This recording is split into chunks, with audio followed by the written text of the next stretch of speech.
Way, Monday to Friday at 12:30 p.m. only on Bloomberg Quint.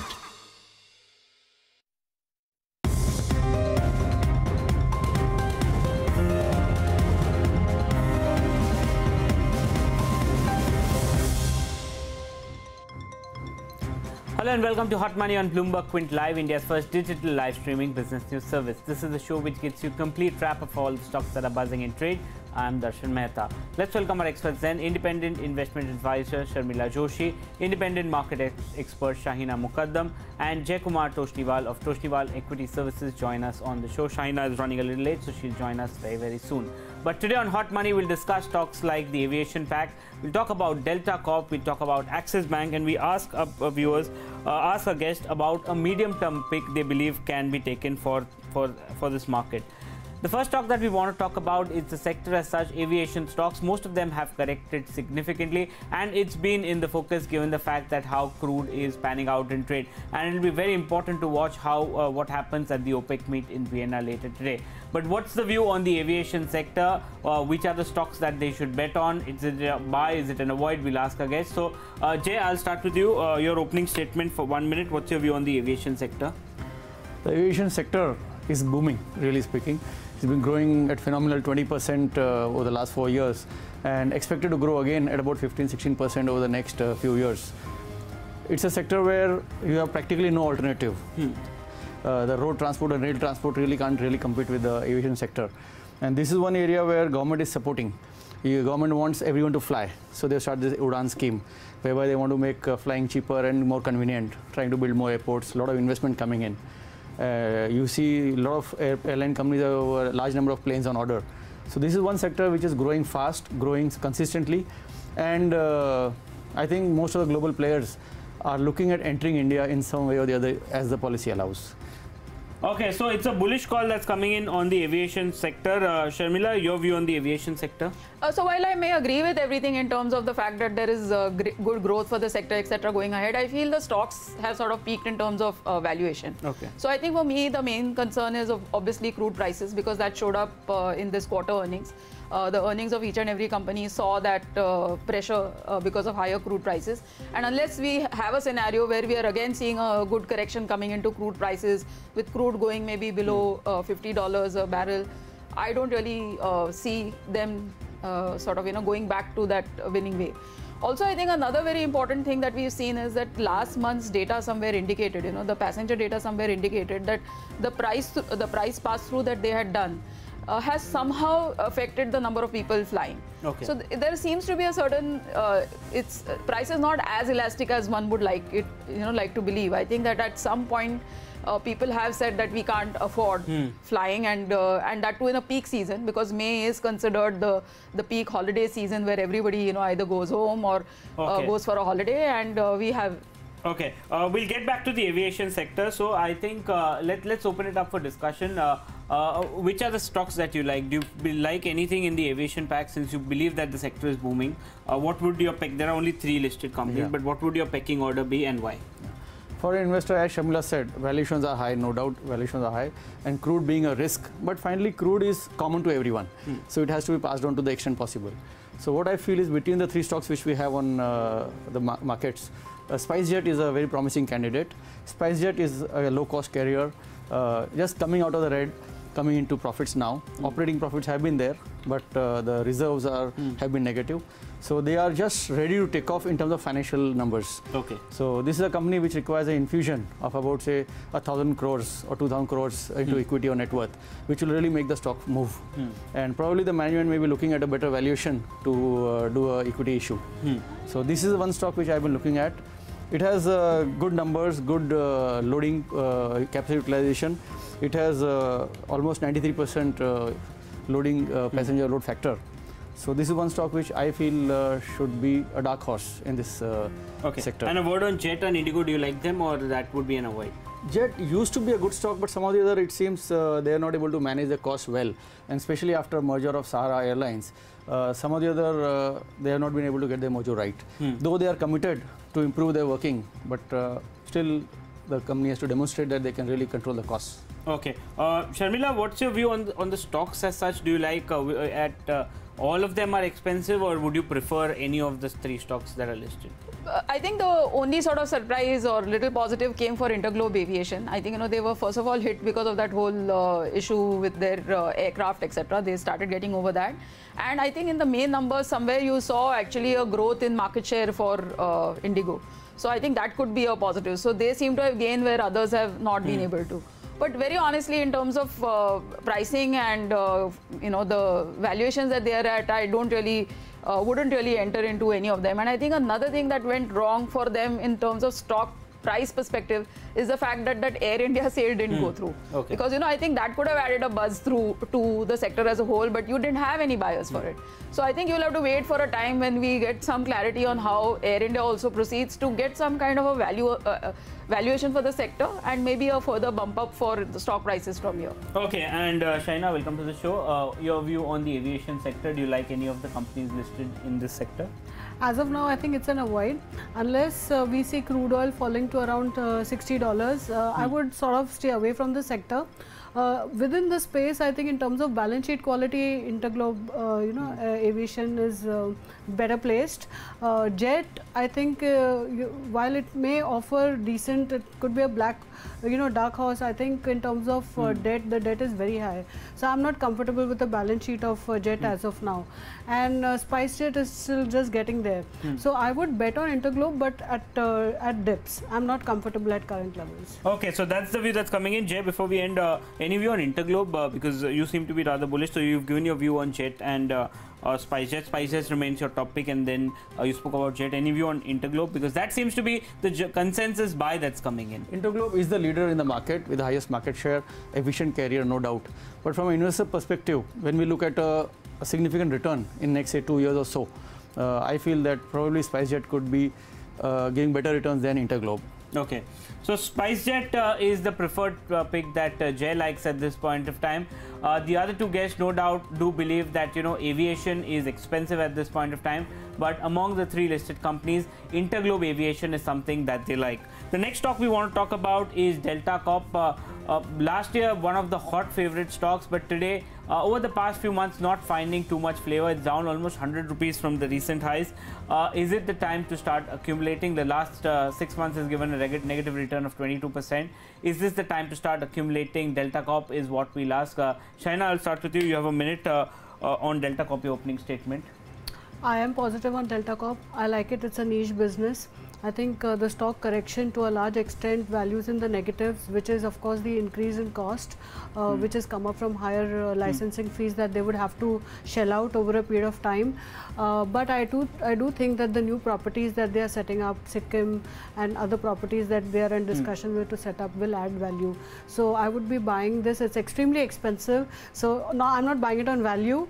I'm buying it on pure being a niche business and one stock which is available in the space. I don't think you have too many alternates. Okay, so that's the view that's coming in on Delta Corp. Jay, you have a view on Delta Corp? I'm positive on Delta Corp. Being the only listed company in the gaming space, I feel that this is a space which has to grow a lot. It's a very small market in India right now. If you compare with other countries, we are practically near zero, so to say. So this is one area where we are going to grow. And with more affluence coming into our population, people are spending money on leisure.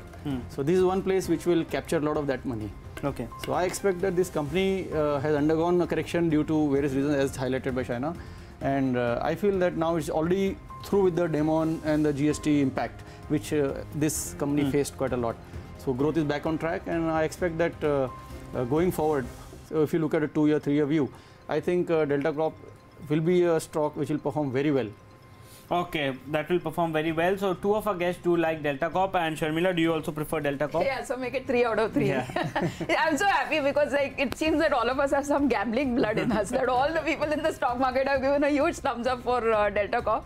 And I think the only big negative that the stocks like this have is that this whole perception over these sin stocks, and how government policy is sort of influenced by all this, whether it is liquor companies, whether it is the kind of taxation on cigarette companies, whether it is gaming. So I think Delta has started correcting largely because of that, because they increased the license fees on casinos, and we saw that the stock first came off because of that. And I think the last bit of sell-off has been because their Q4 numbers weren't too great, and I think that was because their online gaming sort of reported lower margins, and that is because they were spending more for promotions, etc.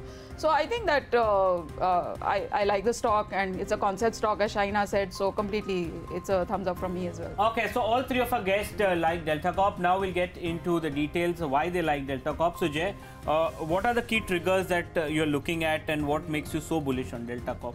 On Delta, the basic thing I look at is the market, the opportunity. You see that the gaming market worldwide is about $200 billion. US would be say about $25–30 billion. Macau is big, Malaysia is big, and India is about $125 million. So, and we have a population which is 1/6 of the world population. We are going to be a fourth largest economy in next say 2–3 years. So looking at all that, we are nowhere in gaming. And with the next generation of population, which is more tech savvy, more internet savvy, so they are the people who will drive this business.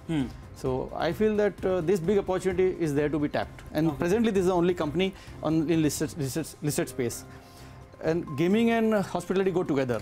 So this company is having some hotels also, along with the casinos. So I have visited some of these casinos just to understand how they operate. And I find that hospitality is actually supporting the whole business. At the same time, they are geographically expanding into Nepal. They have some property in Africa also, which they should be going ahead with. I feel that this is one company which has been showing consistent improvement in profitability. Their EBITDA and the profit ratios are almost doubled in the last 3–4 years. And it has the best investors, notable being Rakesh Jhunjhunwala. So he has been a great stock picker, everyone knows that, and he has seen something in the company. So he has seen this opportunity which I am seeing in Delta.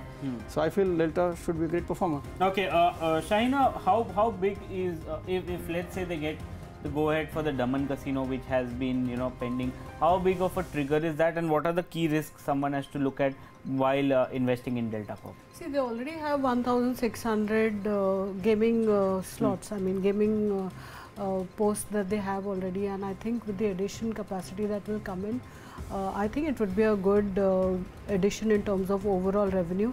And I think the competition, incremental competition, is going to be very limited. So to that extent, I think it's a good stock to pick up at current levels, but not based on valuations, because at multiple level it's like over 60 times. So I wouldn't be buying it on valuation purely, but if one is invested in it for a longer term in hospitality space, as he was mentioning, it's another kicker that's there just in terms of additional over and above the pure gaming business. Okay, and Sharmila, any risks that you see associated with Delta?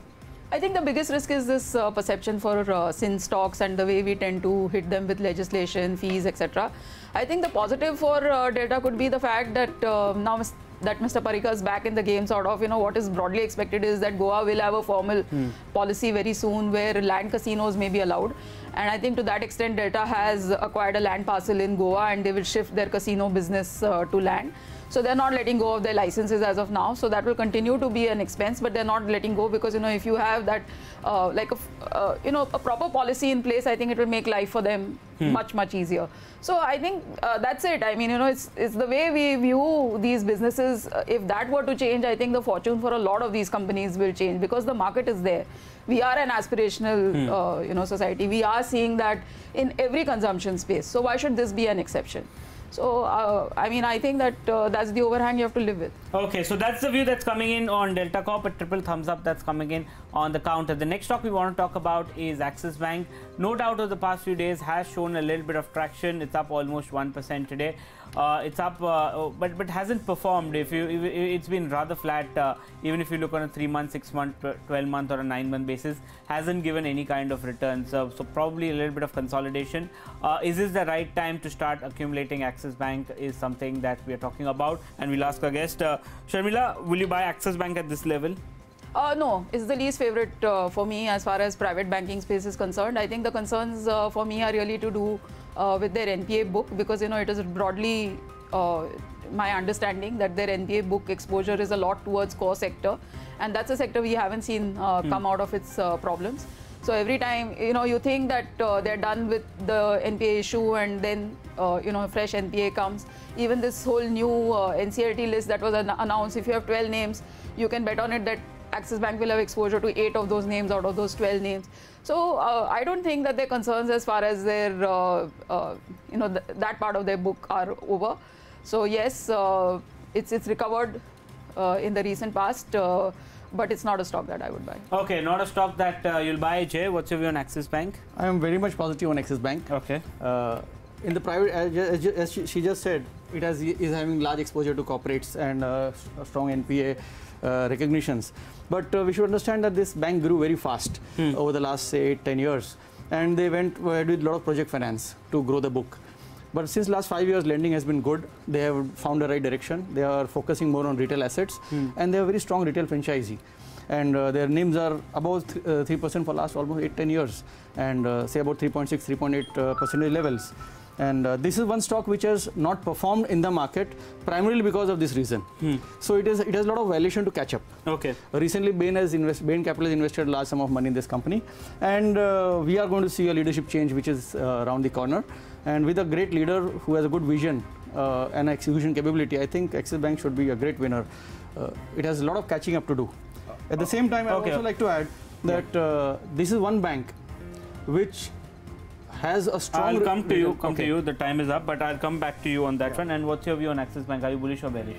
I'm bullish. It's a combination of both. What Sharmila says, I agree with it. There are concerns regarding the asset quality, but there I believe there's some resolution happening. Okay. And if you look at the provision covering ratio, it's close to about 65%. So to an extent, I'm comfortable. Okay.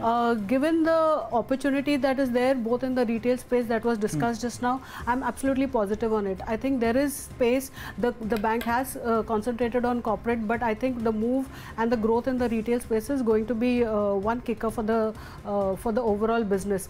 And if you look at valuations, I'm very comfortable with the valuations. If I look at, say, 2020, I have got a price target of about 630, of which about 30 comes from the other subsidiaries, and the core business, even if you take it at about 1.5 to 2 times book, depending on your conservative and optimistic ratio, I think it is pretty comfortable at 2 times 630 1-year target. Okay, so that's the view that's coming in on Axis Bank. We'll throw it up open for discussion. 2 of our guests are bullish on the counter. Sharmila is not. Shahina, I'll start with you. Quarter after quarter, they keep on promising that issues will be solved, but still, every quarter they manage to disappoint. Do you think that we are nearing the end of the bad phase, and where they'll be able to get their act right as such? Yes, I think so, because incrementally what we are hearing of is more of resolution.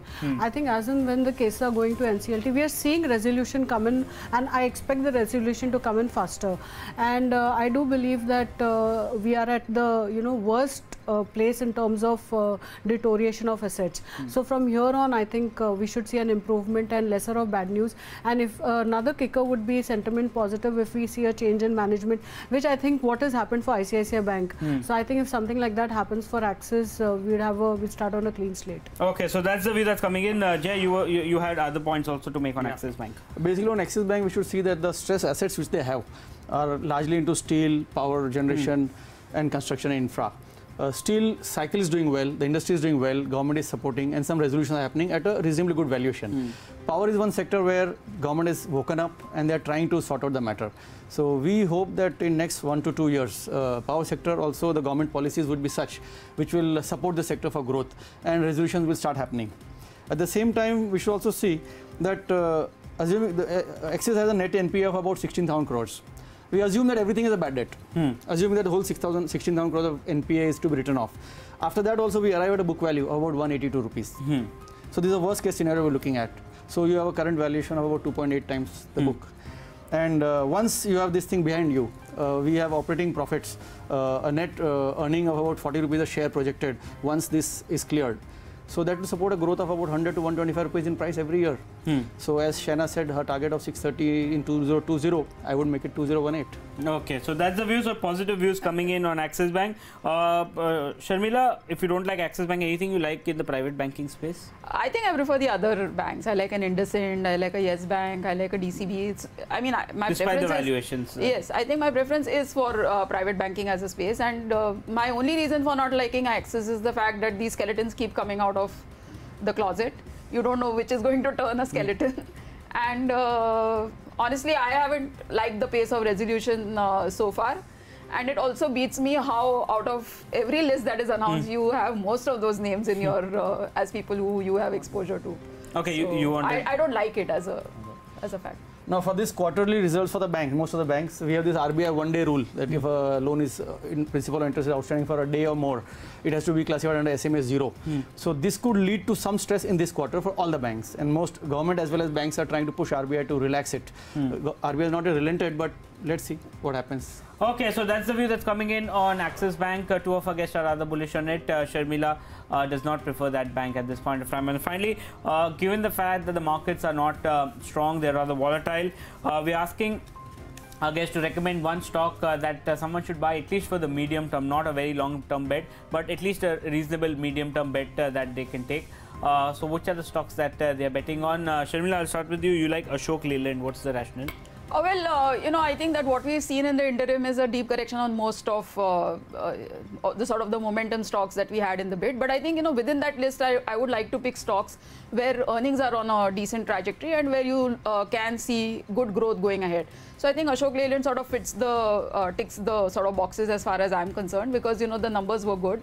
Quarter 4 number were good, also their sales numbers were good, and they've taken a lot of initiatives really to cut debt, to reduce their debt, to improve their working capital cycle, to position their products in such a way that they get those niche sort of areas and they get the numbers there. So I think they've put in a lot of things in place, and now they're beginning to reap the benefits of that in their numbers. So I'm expecting the growth trajectory in terms of both profitability the revenue as well as profitability to continue, and I think you can easily see a 20% upside from the current price of 135. Okay, that's the view that's coming in. Shahina, you like ICICI Bank. What's the rationale? Yeah. I think the negative news in the overall banking space is at its peak.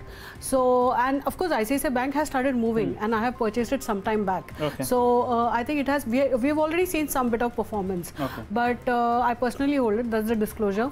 But I think if you look at the asset quality, last quarter numbers that we saw, I think the deterioration from there on is likely to now be limited. I think it will be limited to 2-3 accounts at worst.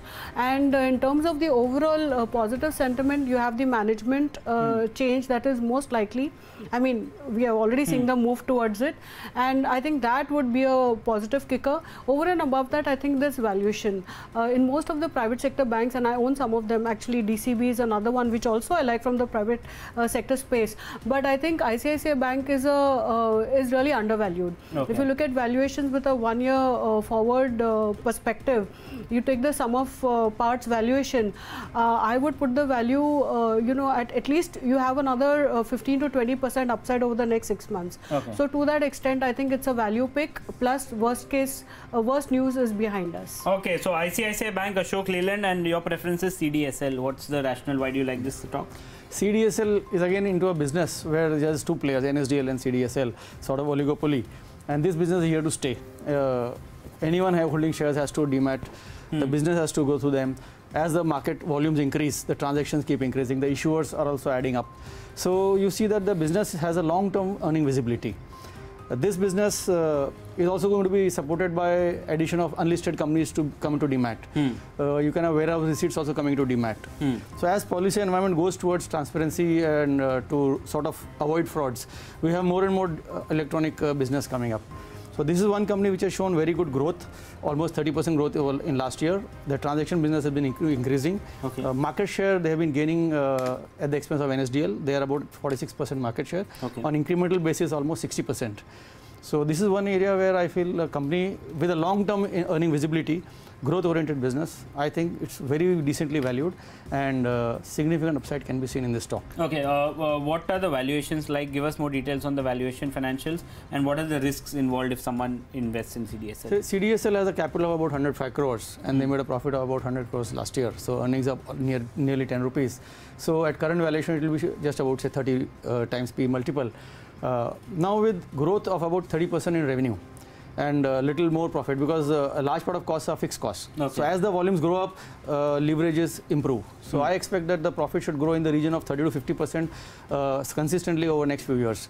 So with a 30%, 30 times PE multiple, it's quite an economical stock to have. Okay, it's 285. Or any kind of targets that you have in mind? It has been to about 400 plus in the past. So I think that is where we should reach in about a year or between 1 and 2 years. Okay, so that's the view that's coming in on CDSL. Shahina, just a word on ICICI Bank. Despite how important is this management change that has happened? Because fundamentally nothing changes in the bank. It's just a change on this thing. How important is that factor for you, that a change in management has happened? I think it's the issue of corporate governance. If one is comfortable with the corporate governance of any bank or company or whatever, I think that itself is a positive. Over and above that, if you see the actual performance of the bank is improving. If you look at the net asset, if you look at the NPA, the net NPA, it's just currently 2.6%. So adjusted for that, in terms of valuation, the bank has started looking attractive. Okay. Plus, if you see the retail book, that is growing around at 18% plus. They have a good strong CASA. I think all these things put together, and then if you have got corporate governance issues resolved to the satisfaction of market, most of the market, I think to that extent it will be a positive sentiment, and that would be an additional kicker. So I think the fall that we've seen in the stock price of across some of these private sector banks, like you've seen Axis Bank, you've seen ICICI Bank, I think these should start stabilizing and move up. Okay, and finally on Ashok Leyland, how are the valuations according to you? Don't you think they've run up significantly? And what are the risks involved if someone invests in Ashok Leyland? Well, the risks are obviously valuations, because as you said, they've run up. But I think the only comfort for me is the fact that numbers for CVs are looking good, and this tends to be like a sticky business. I think that once numbers for CVs start to improve, they don't give up so easily. Because there seems to be a change, and we have seen that cycle sort of, now spreading to other companies as well. So you have a cycle, a strong cycle going on for CVs, which I likely, which I think will continue for the next year and a half. So I think given that, really, I'm okay with the valuations, because I think at the end of the day, you have to buy a company where earnings look to be on a strong trajectory. Okay, so among the stocks that are being recommended for a medium-term perspective, Ashok Leyland is something that Sharmila spoke about, CDSL is something that Jay spoke about, and Shahina likes ICICI Bank. But we're completely timed out. With that, it's a wrap on today's Hot Money. Shahina, Jay and Sharmila, thank you so much for joining me on the show today. Ask BQ comes up next. Stay tuned to Bloomberg Quint.